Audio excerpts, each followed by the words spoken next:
Negara sekaligus mantan Menko Polhukam Mahfud MD melihat situasi politik di Indonesia sudah berubah pasca keluarnya putusan MK. Menurut Mahfud, tuah Presiden Jokowi mulai luntur dalam mengatur peta politik pasca putusan tersebut. Bahkan ia menyebut saat ini sudah tidak ada lagi yang peduli dengan arahan Jokowi meski masih menjabat sebagai orang nomor 1 di Indonesia. Dilansir dari tribunnews.com, hal itu diungkapkan Mahfud MD dalam kanal YouTube miliknya pada Senin 2 September 2024. Menurut Mahfud, kekuasaan Jokowi sudah tidak ada lagi sejak adanya aksi demonstrasi terkait DPR yang berencana menganulir putusan MK terkait pilkada. Mahfud menilai gerakan kampus dan masyarakat sipil berhasil menghentikan langkah hegemonik. Sebab dengan aksi itu mereka bisa memastikan DPR dan pemerintah untuk tunduk pada putusan MK. Terlebih Mahfud menilai bahwa sebelum aksi demonstrasi dan putusan MK, demokrasi di Indonesia mati di era kepemimpinan Jokowi. Diketahui terdapat 2 putusan MK yang menjadi sorotan beberapa waktu yang lalu. Di antaranya Cagup dan Cawagup berumur 30 tahun saat ditetapkan oleh KPU, serta partai atau gabungan partai bisa mengusung calonnya sendiri meski tidak memiliki kursi di DPRD.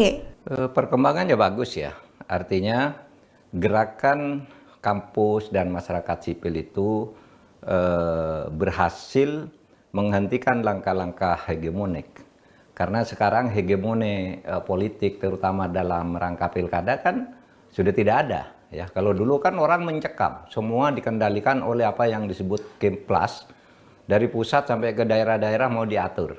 Tapi begitu insiden perubahan rancangan undang-undang perubahan tentang undang-undang pilkada itu, lalu berkah Tuhan turun. Semuanya terhenti, DPR juga tidak berani melawan gerakan yang muncul di tengah-tengah masyarakat berdasar hati nurani dan rasionalitas, dan hegemoni dalam tanda petik Pak Jokowi menjadi hilang sejak saat itu, ya kan? Hegemoni Pak Jokowi menjadi hilang? Menjadi hilang, kan sekarang tidak ada lagi orang peduli dengan arahan Pak Jokowi. Kemplas mungkin masih dipertahankan di Jakarta, karena ada... Dalam konteks kepentingan politik maksudnya ya? Iya. Dalam konteks kepentingan politik tidak ada lagi cengkeraman Pak Jokowi, artinya udah tidak berdaya dia untuk mengatur-ngatur anaknya sendiri yang sudah pernah menyatakan mau calon kan, bahkan 2 hari sebelum peristiwa itu dia juga sudah diberitakan akan deklarasi dengan Lutfi. Tapi sebelum itu lagi dia mengatakan saya siap bertarung gitu. Akhirnya tidak muncul lagi, dan orangnya pun sekarang tadi mana kita tidak tahu. Tapi yang lebih penting, hegemoni tidak ada. Sekarang ini di daerah-daerah cair, dan itu bagus karena koalisi silang itu muncul lagi, dan itu bagus bagi kebersatuan. Di Banten misalnya, ternyata PDIP bisa berkoalisi dengan Golkar kan? Iya kan? Di Jawa Timur juga, di mana-mana. Di beberapa tempat saya dengar juga berkoalisi antara PKS dan PDIP. Jadi itu bagus. Sekat-sekat tidak ada lagi ya? Sekat-sekat tidak ada lagi, dan tidak bisa lagi dikendalikan, harus misalnya ke Kemplas itu lalu ingin menguasai DPRD yang kemudian akan mempengaruhi pusat.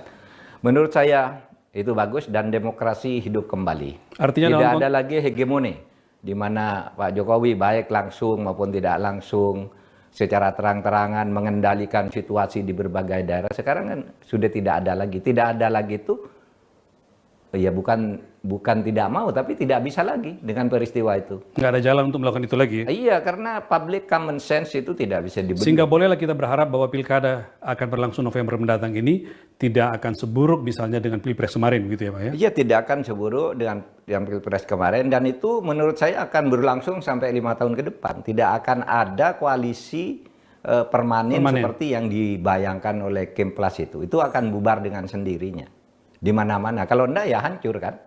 Anggota-anggota Kemplas di setiap daerah kan beda-beda kekuatannya. Beda-beda juga keinginan koalisinya, beda-beda juga masyarakatnya. Oleh sebab itu memang mimpi yang terlalu dibuat-buat ketika mau menyatukan Kemplas dari pusat sampai ke daerah-daerah. Bubar sendiri dengan ini.